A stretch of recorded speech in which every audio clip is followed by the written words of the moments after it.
بسم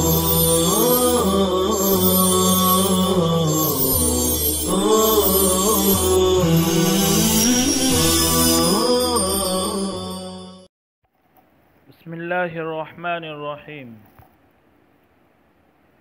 آج ہم چوتھا سبق پڑھنے جا رہے ہیں مرکب توصیفی کا۔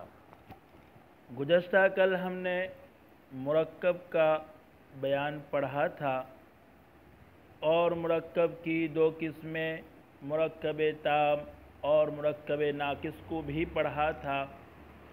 پھر مرکب ناقص کی دو قسمیں جو مشہور ہیں، مرکب توصیفی اور مرکب اضافی، اس کو دیکھا تھا۔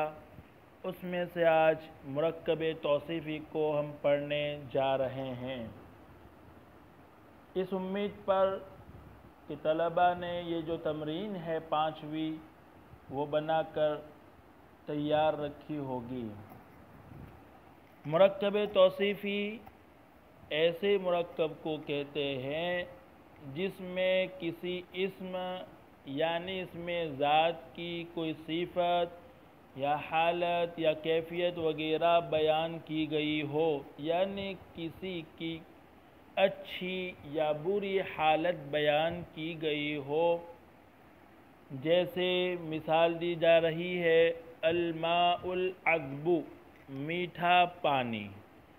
تو پہلا لفظ الماء ہے وہ موصوف ہے اور دوسرا لفظ العذب ہے وہ اس کی صفت ہے۔ پانی کی صفت یعنی اس کی حالت بیان کی جا رہی ہے کہ پانی میٹھا ہے۔ دوسری مثال ہے الہواء البارد، ٹھنڈی ہوا۔ پہلا لفظ الہوا موصوف ہے اور دوسرا لفظ البارد صفت ہے۔ ہوا کی حالت بیان کی جا رہی ہے کہ وہ ہوا ٹھنڈی ہے۔ تیسری مثال ہے الولد المجتہد، الولد موصوف، المجتہد صفت ہے۔ ولد کی صفت بیان کی جا رہی ہے اور بتلایا جا رہا ہے کہ وہ لڑکا محنتی ہے۔ آخری مثال ہے محمود الخطیب، مقرر محمود، اس میں محمود کی صفت بیان کی جا رہی ہے کہ وہ محمود جو ہے وہ خطیب ہے۔ مرکب توصیفی کا پہلا جز موصوف اور دوسرا صفت کہلاتا ہے۔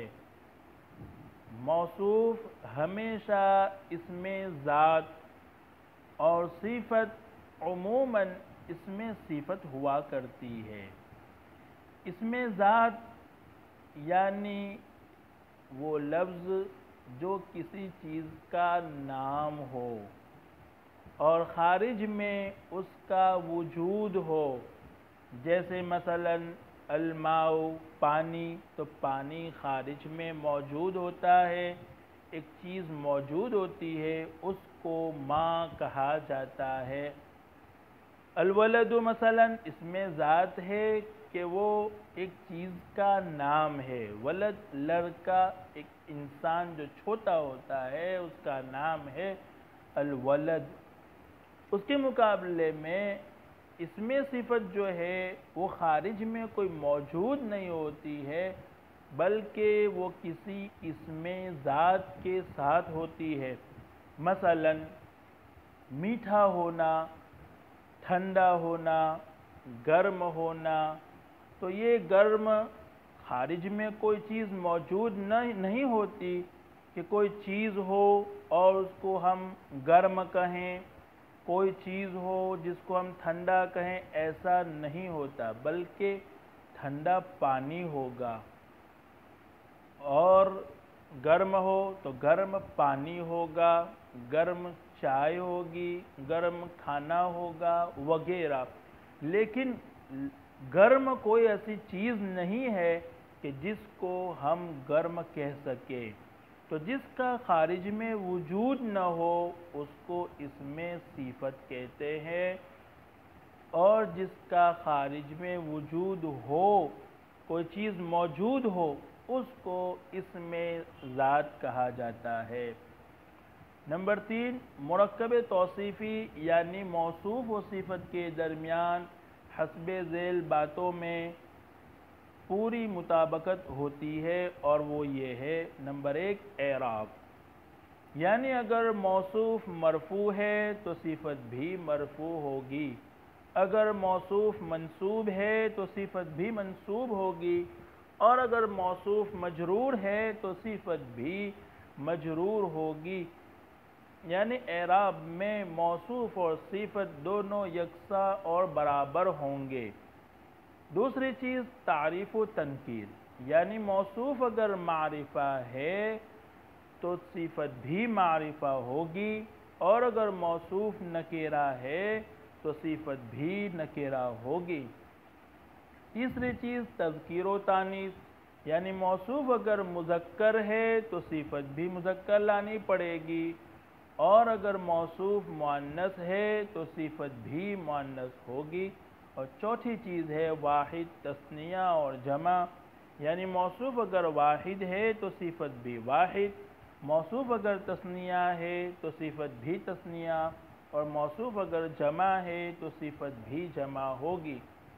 البتہ موصوف اگر کسی غیر عاقل کی جمع ہو، یعنی انسان کے علاوہ ہو، تو صفت عموماً واحد مؤنث ہی آتی ہے، یعنی وہ لفظ انسان کے علاوہ ہے تو اگرچہ وہ جمع ہو لیکن اس کی صفت جمع نہیں لاتے بلکہ واحد مؤنث کی شکل میں لائی جاتی ہے، جیسے الشجرات الطویلۃ، الشجرات شجرتن کی جمع ہے۔ دیکھیں یہاں جمع لفظ ہے تو اس کی صفت جمع لانا چاہیے تھا، لیکن جمع کے بجائے اس کو واحد مؤنث لایا جاتا ہے، اور کبھی مطابقت کے لیے الطویلۃ بھی کہتے ہیں، لیکن ایسا کم ہوتا ہے، یعنی الطویلۃ کی جگہ پر الطویلۃ بھی لایا جاتا ہے، لیکن ایسا عموماً کم ہوتا ہے۔ یہ تھا مرکب توصیفی۔ اب ہمارے سامنے تمرین ہے، اس تمرین میں ہمیں خیال کرنا ہے تعریف و تنکیر کا، اور دوسرا ہے موصوف صفت کا۔ سب سے پہلے ہم الفاظ و معانی دیکھیں گے۔ پہلا لفظ، پہلے جملے کا پہلا لفظ ہے البستان، جمع اس کی بساتین آتی ہے، معنی ہے باغ۔ دوسرا لفظ ہے الجمیل، جمع اس کی جملاء آتی ہے، معنی ہے خوبصورت۔ یہ صفت ہے باب کرم سے، جمول یجمل جمالا، معنی خوبصورت ہونا، اس صفت کا صیغہ ہے۔ دوسرا جملہ ہے الغصن الاخضر، الغصن واحد ہے، جمع اس کی اغصان آتی ہے، معنی ٹہنی، الاخضر معنی ہرا۔ تیسرا جملہ ہے الورق الناعم، ورق اس کی جمع اوراق آتی ہے، الناعم معنی نرم نازک۔ باب سمیع سے اور باب کرم سے اس کا فعل آتا ہے، نعیم ینعم نعما، اور باب کرم سے نعوم ینعم نعومتا، معنی نرم نازک ہونا۔ اس سے صفت کا صیغہ ہے۔ چوتھا جملہ ہے ثوب رخیص، ثوب جمع اس کی ثیاب آتی ہے، رخیص معنی سستا ہونا، یہ بھی صفت کا صیغہ ہے باب کرومہ سے، رخص یرخص رخاصتا، معنی سستا ہونا۔ پانچواں جملہ ہے قلم ثمین، قلم جمع قلام معلوم ہے، اور ثمین کی جمع اثمان آتی ہے، معنی قیمتی، اور فعل اس کا آتا ہے ثمون یثمن ثمانتا، معنی قیمتی ہونا۔ الرداء پہلے لفظ آ چکا ہے، جمع اردیۃ معنی چادر، الخشن معنی کھردرا، باب کرومہ سے آتا ہے اور اس کا مصدر خشانتا آتا ہے، معنی کھردرا ہونا، اس صفت کا صیغہ ہے۔ ساتواں جملہ ہے المطر الغزیر، مطر جمع امطار پہلے آ چکی ہے معنی بارش، الغزیر کی جمع غزار آتی ہے معنی بہت ہونا، فعل کروم سے غزورا یغزر غزارتن معنی بہت ہونا، اس صفت کا صیغہ ہے۔ آٹھواں جملہ ہے السحاب الکثیف، السحاب جمع سحب معنی بادل، الکثیف معنی گھنا، یہ بھی باب کرومہ سے کسوفا کثافتن معنی گھنا ہونا، اس سے صفت کا صیغہ ہے۔ نواں جملہ ہے تلمیذ مجتہد، تلمیذ جمع تلامیذ پہلا لفظ آ چکا، مجتہد یہ باب افتعال، اجتہد محنتی ہونا سے اس میں فاعل کا صیغہ ہے۔ دسواں جملہ ہے الفلاح الکسلان، فلاح جمع فلاحون معنی کسان، الکسلان جمع اس کی کسالہ آتی ہے معنی سست۔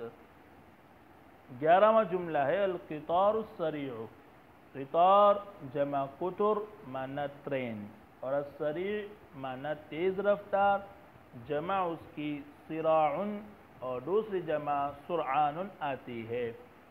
باب سمیع اور باب کرومہ سے اس کا فعل آتا ہے سریع سرعن، اور کرومہ سے سروع سراعتن معنی تیز رفتار ہونا۔ بارہواں جملہ ہے فرس بطیع، فرس جمع ہے افراس معنی گھوڑا، اور بطیع معنی سست رفتار، یہ بھی باب کرومہ سے صفت کا صیغہ ہے، مصدر اس کا بطئن آتا ہے معنی سست رفتار ہونا۔ تیرہواں جملہ ہے التفاح الحلو، التفاح جمع اس کی تفاح فی آتی ہے معنی سیب، اور حلو معنی میٹھا ہونا، یہ باب نصر سے حلا یحلو حلاوتن معنی میٹھا ہونا، اس سے صفت کا صیغہ ہے۔ اللیمون معنی ہے لیموں، الحامض جمع اس کی حوامض آتی ہے معنی کھٹا ہونا ترش ہونا۔ پندرہواں جملہ ہے اقبال الشاعر، شاعر جمع شعراء معنی شاعر۔ سولہواں جملہ ہے الدین القیم، دین جمع اس کی ادیان آتی ہے معنی دین، اور القیم کے معنی ہے سیدھا معتدل۔ یہ تھے الفاظ و معانی۔ اب ہم اس کا ترجمہ دیکھتے ہیں۔ ترجمہ دیکھنے میں ہمیں خیال رکھنا ہے کہ ان جملوں میں کچھ جملے تو معرفہ ہے تو ہمیں ترجمہ بھی معرفہ کا کرنا ہوگا، اور کچھ جملے نکیرہ ہیں تو ہمیں اس کا ترجمہ نکیرہ سے یعنی کوئی یا ایک یا کچھ لگا کر کرنا ہوگا، جیسے پہلے دوسرے سبق میں ہم نے پڑھا ہے۔ تو آئیے ہم اب جملے دیکھتے ہیں، اس کا ترجمہ دیکھتے ہیں۔ پہلا جملہ ہے البستان الجمیل، چونکہ یہ معرفہ ہے اور ہم دیکھ رہے ہیں کہ موصوف صفت ہے، اس میں پہلے جو چار چیزیں کہی گئی چاروں میں مطابقت ہے۔ سب سے پہلے اعراب میں تو دیکھو البستان موصوف اور الجمیل صفت ہے، البستان مرفوع ہے تو جمیل بھی مرفوع ہے۔ دوسری چیز البستان معرفہ ہے تو الجمیل بھی معرفہ ہے۔ تیسری چیز مذکر و مؤنث تو البستان مذکر ہے تو الجمیل بھی مذکر ہے، اور چوتھی چیز البستان واحد ہے تو الجمیل بھی واحد ہے۔ یہ چاروں چیزوں کا ہمیں لحاظ کرنا پڑے گا۔ اب ہم ترجمہ کریں گے خوبصورت باغ، کوئی یا ایک نہیں لگا سکتے اس لیے کہ یہ معرفہ ہے، اس لیے ترجمہ بھی معرفہ کا کرنا ہوگا۔ دوسرا جملہ ہے الغصن الاخضر، ہری ٹہنی، یہ بھی چونکہ معرفہ ہے اس لیے ہمیں یہاں بھی کوئی یا ایک لگانے کی ضرورت نہیں ہے، اور ان چاروں باتوں کا یعنی اعراب کا، معرفہ اور نکیرہ کا، مذکر و مؤنث کا، اور واحد تثنیہ اور جمع کا، لحاظ اس جملے میں بھی کیا گیا ہے جیسا آپ دیکھ رہے ہیں۔ تیسرا جملہ ہے الورق الناعم، نرم پتا۔ اس میں بھی ان چاروں باتوں کا لحاظ جو موصوف صفت میں ہونا چاہیے کیا گیا ہے۔ دیکھ رہے ہیں آپ، موصوف مرفوع تو صفت بھی مرفوع، موصوف معرفہ تو صفت بھی معرفہ، موصوف مذکر تو صفت بھی مذکر، اور موصوف واحد تو صفت بھی واحد ہے۔ چوتھا جملہ ہے ثوب رخیص، یہ جملہ چونکہ نکیرہ ہے اس لیے ہمیں نکیرہ کا ترجمہ یعنی ایک یا کوئی لگا کر کرنا پڑے گا، اور ہم بولیں گے ایک سستا کپڑا یا کوئی سستا کپڑا۔ اس میں بھی ان چاروں باتوں کا لحاظ ہے۔ اس میں دیکھ ثوبن نکیرہ ہے تو رخیصن بھی نکیرہ ہے، ثوبن مرفوع ہے تو رخیصن بھی مرفوع، ثوبن مذکر تو رخیصن بھی مذکر، ثوبن واحد تو رخیصن بھی واحد ہے۔ ان چار باتوں کا لحاظ ہمیں موصوف صفت میں ہمیشہ کرنا ہوگا۔ پانچواں جملہ ہے قلم ثمین، چونکہ یہ نکیرہ ہے اس لیے ہم ترجمہ کریں گے ایک قیمتی قلم یا کوئی قیمتی قلم۔ چھٹا جملہ ہے الرداء الخشن، کھردری چادر، چونکہ یہ معرفہ ہے اس لیے یہاں کوئی یا ایک نہیں لگانا ہے۔ ساتواں جملہ ہے المطر الغزیر، موسلا دھار بارش۔ آٹھواں جملہ السحاب الکثیف، گھنا بادل۔ نواں جملہ ہے تلمیذ مجتہد، چونکہ یہ نکیرہ ہے اس لیے ہم ایک محنتی طالب علم یا کوئی محنتی طالب علم سے ترجمہ کریں گے۔ دسواں جملہ الفلاح الکسلان، چونکہ یہ معرفہ ہے اس لیے کوئی یا ایک لگانے کی ضرورت نہیں ہے، سست کسان۔ گیارہواں جملہ القطار السریع، تیز رفتار ٹرین۔ بارہواں جملہ فرس بطیء، ایک سست رفتار گھوڑا، چونکہ یہ نکیرہ ہے اس لیے ترجمہ ایک یا کوئی سے کرنا پڑے گا۔ تیرہواں جملہ ہے التفاح الحلو، میٹھا سیب۔ چودہواں جملہ اللیمون الحامض، کھٹا لیمو۔ پندرہواں جملہ اقبال الشاعر، شاعر اقبال۔ اقبال چونکہ معرفہ ہے، ہم نے معرفہ کی 7 قسمیں پڑھی، اس میں پڑھا تھا کہ اقبال یہ علم ہے اور علم معرفہ ہوتا ہے، اگرچہ اس پر الف لام نہیں ہے لیکن پھر بھی چونکہ یہ معرفہ ہے اس لیے اس کی صفت معرفہ یعنی الشاعر الف لام کے ساتھ لانی پڑے گی۔ اور بیچ میں جو آپ نون دیکھ رہے ہیں وہ تنوین کا نون ہے، اصل میں تھا اقبال اور الشاعر، چونکہ ہم ملا کر پڑھ رہے ہیں اس لیے اقبال الشاعر پڑھیں گے۔ 16واں جملہ ہے الدین القیم، سیدھا دین۔ یہ تھی 5ویں تمرین۔ امید ہے کہ طلبہ اس کو محنت سے پڑھ کر یاد کریں گے اور اگلا والا سبق آنے سے پہلے 6 تمرین بنا کر رکھیں گے۔ السلام علیکم ورحمۃ اللہ وبرکاتہ۔